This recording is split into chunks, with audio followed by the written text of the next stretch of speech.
बिस्मिल्लाहिर्रहमानिर्रहीम। अस्सलाम वालेकुम दोस्तों और अज़ीज़ तलबा, आज के लेक्चर में हम ऑफ़िस मैनेजमेंट के एक अहम मौजू इजलास की अहमियत पर बात करेंगे कि दफातर में दाखिली इजलास, आला सतह इजलास या कॉन्फ्रेंस क्यों मुनक्किद होती है, इसका एजेंडा और एजेंडे की तकसीम से क्या मुराद है। अज़ीज़ तलबा और दोस्तों, सरकारी दफ्तरों या कारोबारी फ़र्म में काम करने वाले हज़रात को ये समझना इंतहाई ज़रूरी होता है कि दफातर में काम कैसे होता है।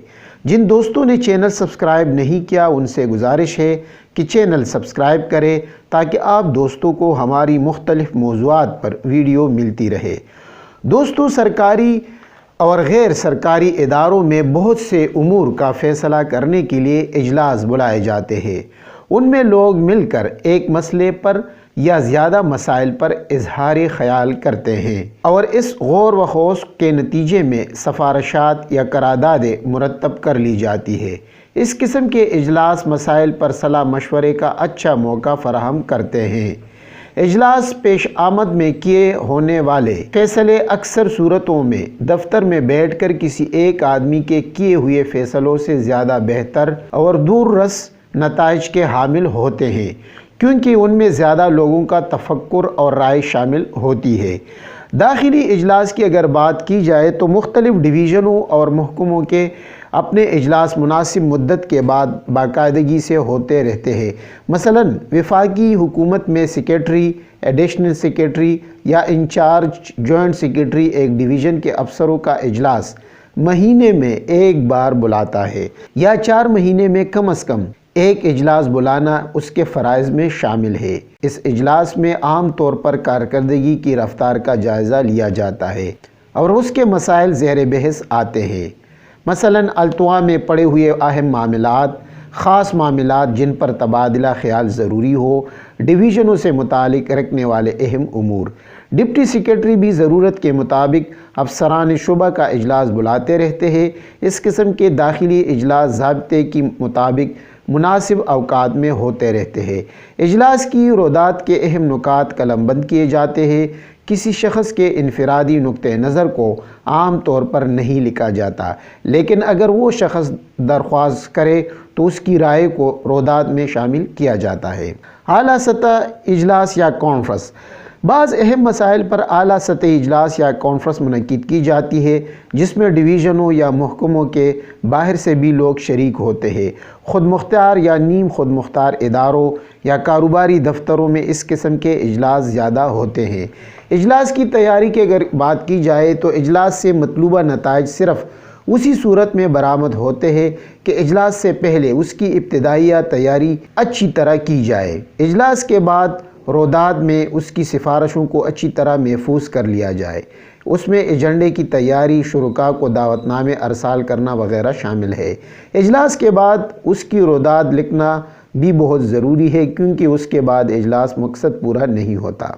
एजेंडे की अगर बात की जाए तो एजेंडे का मतलब है करने की चीज़ें, और उर्दू में उसका तर्जुमा होगा पेशनामा। दफ्तरी इस्तिलाह में उससे मुराद उन उमूर की फ़हरिस्त है जो किसी इजलास में ज़ेर गौर आते हैं।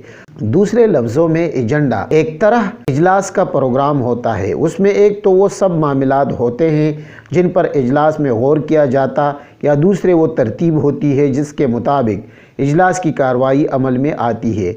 एजेंडे में कुछ अहम उमूर का ज़िक्र किया जाता है, यानी इजलास मुनक्किद होने की तारीख़, वक़्त और मुकाम, साबिक़ा इजलास की रोदात बराए तौसीक, इजलास में पेश किए जाने वाले उमूर, दीगर उमूर या इजाज़त सदर इजलास। एजेंडे की तैयारी बड़ी मेहनत और एहतियात से तैयार किया जाता है। उसे आम तौर पर इजलास का सेक्रेटरी मुरतब करता है। अरकान भी एजेंडे में बाज़ उमूर शामिल करा सकते हैं। इसके लिए उन्हें ज़ाबिते के मुताबिक पहले इतला देनी पड़ती है। उसमें तमाम ज़रूरी मालूमात दर्ज की जाती है। बाज़ ज़रूरी कागज़ात भी उसके साथ भेजे जाते हैं। एजेंडे के ज़रिए दरअसल शुरका को ये बताया जाता है कि ये मौज़ूआत इजलास में पेश किए जा रहे हैं, आप इन पर इजहार ख़याल के लिए तैयार होकर आए। अगर एजेंडा किसी वजह से नामुकम्मल हो तो अरकान के लिए इजलास की तैयारी मुश्किल हो जाती है और फिर इस किस्म का इजलास अपने मकसद में नाकाम رہتا ہے۔ اجلاس میں اگر کوئی رپورٹ پیش کرنی مقصود ہو تو اس کی ایک نقل بھی ایجنڈے کے ساتھ بھیجی جاتی ہے۔ اگر گزشتہ اجلاس کی روایت پہلے نہ بھیجی گئی ہو تو وہ بھی ایجنڈے کے ساتھ ہی جاتی ہے۔ ایجنڈے کی تقسیم: اجلاس منعقد کرنے کے بارے میں قواعد کی پابندی کی جاتی ہے اور اس میں اس بات کی وضاحت موجود ہوتی ہے کہ ایجنڈا اجلاس سے کتنے دن پہلے تقسیم کیا جائے۔ مثلاً علامہ اقبال اوپن یونیورسٹی کی انتظامی کونسل کے قواعد کار میں کہا گیا کہ ایجنڈا معمول کا اجلاس منعقد ہونے سے کم از کم ایک ہفتہ پہلے اراکین کو بھیجا جائے، لیکن اگر اجلاس غیر معمولی یا ہنگامی ہو تو ایجنڈا 48 گھنٹے پہلے بھی بھیجا جا سکتا ہے۔ قواعد کار مختلف اداروں نے اپنی سہولت کے مطابق بنائے رکھے ہیں۔ کاروباری اداروں میں معمول کے اجلاس کا ایجنڈا 10 یا 15 روز پہلے تقسیم کیا جاتا ہے۔ ضمنی ایجنڈا کی اگر بات کی جائے تو سیکریٹری صدر کی منظوری سے کسی اجلاس سے پہلے قواعد کار کے مطابق اصل ایجنڈے کے بعد ضمنی ایجنڈا بھی تقسیم کرا سکتے ہیں۔ دعوت نامے: ایجنڈے کی تیاری کے بعد اجلاس میں شرکت کرنے والے اراکین کے لیے دعوت نامہ لکھا جاتا ہے۔ دعوت نامے میں اجلاس منعقد ہونے کی تاریخ، وقت اور جگہ کے بارے میں اطلاع ہوتی ہے اور بروقت شرکت کی استطاع کی جاتی ہے۔ ایجنڈے دعوت نامے کے ساتھ ہی بھیجا جاتا ہے۔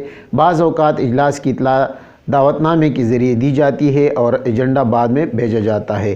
داخلی اجلاس کا دعوت نامہ اس طرح ہوتا ہے کہ داخلی اجلاس کا دعوت نامہ عام طور پر اطلاع نام کی صورت میں بھیجا جاتا ہے۔ ان اجلاسوں کا ایجنڈا زیادہ طویل نہیں ہوتا، اس لیے ایجنڈا چونکہ اطلاع نامے ہی میں درج ہوتا ہے۔ اس قسم کے اجلاس کا اطلاع نامہ اور ایجنڈا کچھ اس طرح سے ہوتا ہے۔ آپ اس کا ریفرنس نمبر لکھ لیتے ہیں، فار ایگزامپل فا 2021-3-4 ڈپٹی رجسٹرار علامہ اقبال اوپن یونیورسٹی 22 مارچ 2021 صدور شعبہ جات کا ایک اجلاس وائس چانسلر صاحب کے دفتر میں 25 مارچ 2021 بروز ہفتہ 8 بجے صبح منعقد ہو رہا ہے۔ یونیورسٹی پروگرام کی تشہیر کے بارے میں تجاویز پر غور کیا جائے گا۔ تمام متعلقہ حضرات سے شرکت کی درخواست کی جاتی ہے۔ ظفر اقبال ڈپٹی رجسٹرار۔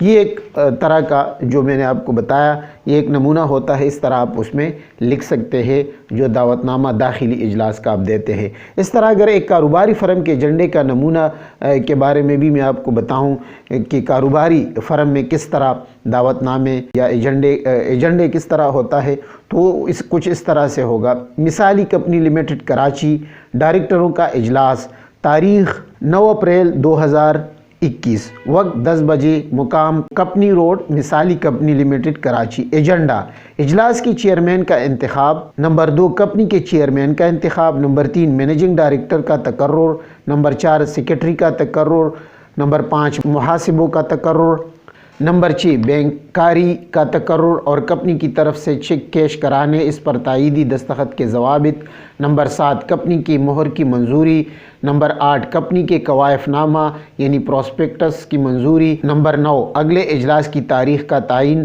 نمبر 10 دیگر امور۔ یہ ایک نمونہ تھا جو میں نے آپ کے ساتھ پیش کیا ہے۔